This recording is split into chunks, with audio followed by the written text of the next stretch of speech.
the music.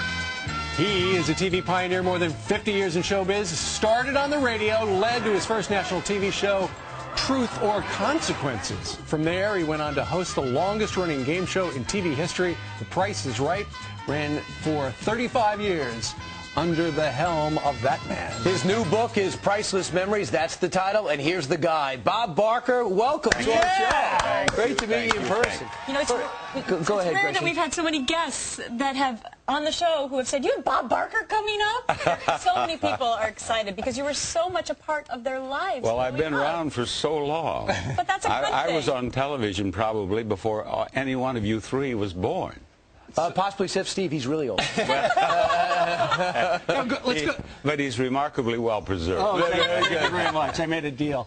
Bob, let's talk about your first show. I understand that, so there are these 11 people, they're trying to figure out who to hire to do this show. Oh, yeah. Well, the final meeting involved executives of the network, from MCA, they were still doing agency work then, and they were involved, and some of the people on Truth or Consequences were involved. So there were 11 people who decided the final vote on who was to host Truth or Consequences.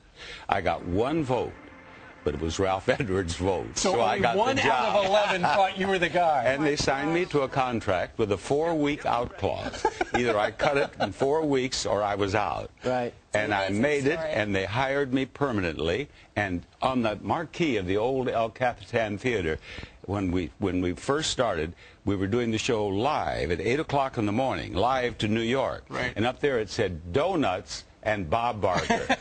And so after the 4 weeks and I was picked up, I insisted to be Bob Barker and free donuts. Bob, let me tell you something. When I think you said it was the most important call you ever got, Ralph Edwards said, "You got to be the host." Said, "When you can come down, I need to talk to you." He said, 15 minutes. And he said, "No, you could come tomorrow. Just relax." You end up being friends your whole life.